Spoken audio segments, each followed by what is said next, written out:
Uncle, நான் பிறந்ததுலேருந்தே எங்கள் அம்மாவை பார்த்ததே இல்லை. எனக்கு அம்மா வேணும் தான்.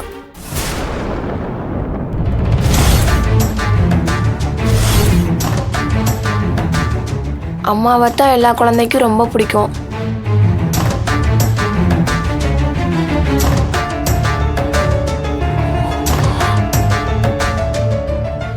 ஆனால் அந்த குறை தெரியாம தான் என் டாடி என்னை வளர்த்தாரு.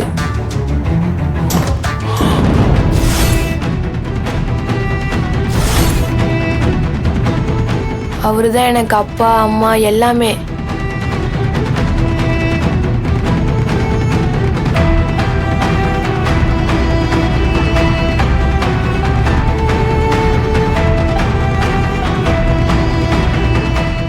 ஸ்கூல்ல பசங்க எல்லாரும் அவங்க அம்மா பத்தி பேசும்போது எனக்கும் அம்மா இருந்தா நல்லா இருக்கும்னு தோணுச்சு. ஆனா அம்மான்னா எப்படி இருப்பாங்க, என்ன பண்ணுவாங்க, அடிப்பாங்களா, அரவணைப்பாங்களா, ஆசையா சோறு ஊட்டி விடுவாங்களா, தலைவாரி விடுவாங்களா, அது எப்படி இருக்கும்னே எனக்கு தெரியாது. என்ன அதெல்லாம் என் டாடி தான் பண்ணுவாரு.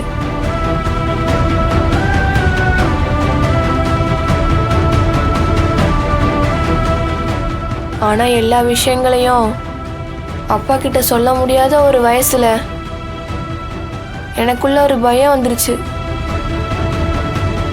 அம்மான்னு ஒருத்தவங்க நம்ம கூட இருந்தா நல்லா இருக்கும்னு தோணுச்சு. அப்போதான் வினோதினி அம்மா வந்தாங்க.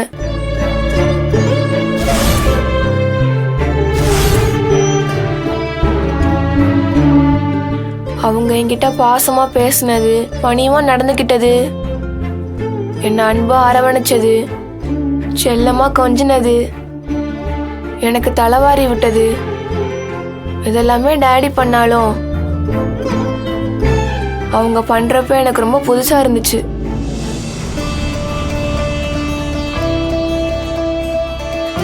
இது வரைக்கும் நான் மிஸ் பண்ண ஒண்ணு எனக்கு திரும்ப கிடைச்ச மாதிரி இருந்துச்சு. ஒருவேளை அம்மான்னா எப்படிதானா, அவங்க இருந்தா இதான் பண்ணுவாங்களா அப்படிங்கிற ஒன்று எனக்குள்ள தோண ஆரம்பிச்சுது. அப்ப இருந்து என் மனசுக்குள்ள அம்மா வேணுன்ற ஏக்கம் வந்துருச்சு. அது என் வினோதினி அம்மா தான் சரி பண்ணாங்க. அவங்க என் பக்கத்துல இருக்கிறப்போ எனக்கு ரொம்ப ஹாப்பியா இருந்துச்சு. அப்பல இருந்து என் மனசுல அவங்க தான் அம்மான்னு முடிவு பண்ணிட்டேன்.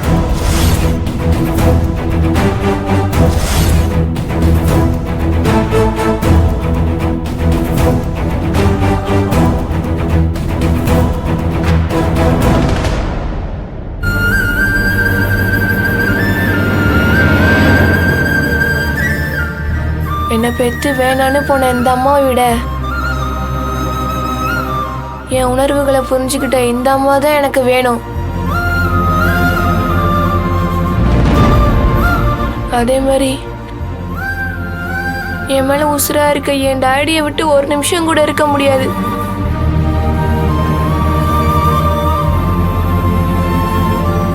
நான் என் டாடி கூடயும் வினோதினி அம்மா கூடயும் தான் போவேன்.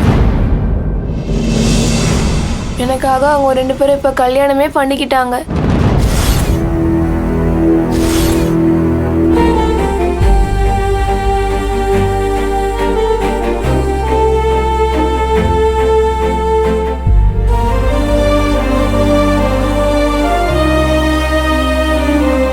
எனக்கு வசதியெல்லாம் முக்கியம் இல்ல.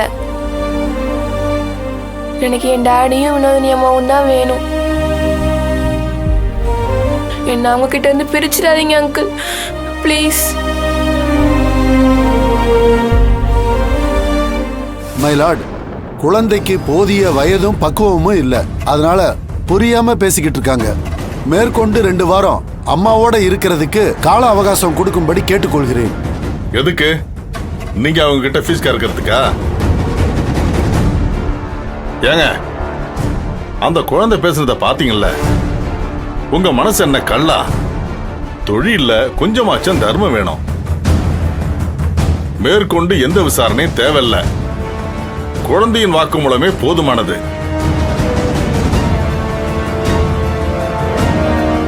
இந்த குழந்தை பேசுனதுல இருந்து தாய் பாசத்துக்காக எவ்வளவு ஏங்கிருக்கான்னு என்னால உணர முடியுது. ஒரு நிமிஷம் என் மனசே கலங்கிடுச்சு. 10 மாசம் சுமந்து ஒரு குழந்தைய பெத்துக்கிட்டா மட்டும் அந்த குழந்தைக்காக உரிமை கொண்டாட முடியாது. உணர்வுபூர்வமா அந்த குழந்தைய புரிஞ்சு நடந்துக்கணும்.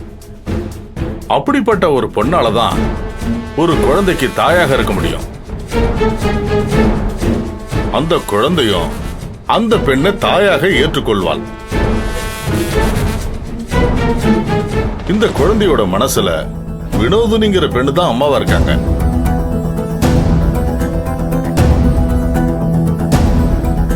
மேற்கொண்டு அப்பா மேலேயும் உயிரா இருக்கிறதால அவங்க 2 பேருக்கும் இப்ப கல்யாணம் ஆகிட்டதாலையும் இந்த குழந்தை ஆசைப்பட்ட மாதிரி அவங்க கூட இருக்கிறது தான் அந்த குழந்தையோட எதிர்காலத்துக்கு நல்லதுன்னு கருதி குழந்தையை வாசுதேவனிடம் இந்த கோர்ட் ஒப்படைக்கிறது.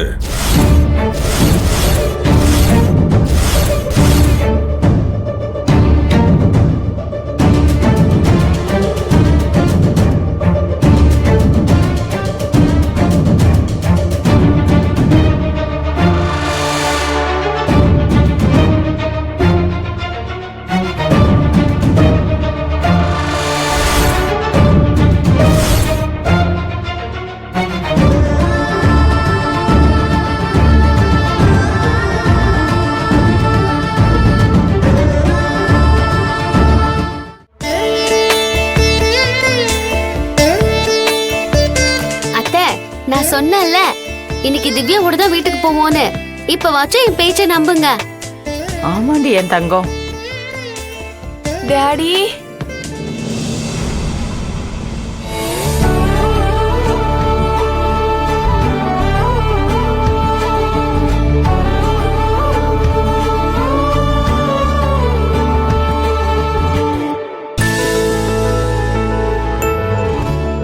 திவ்யா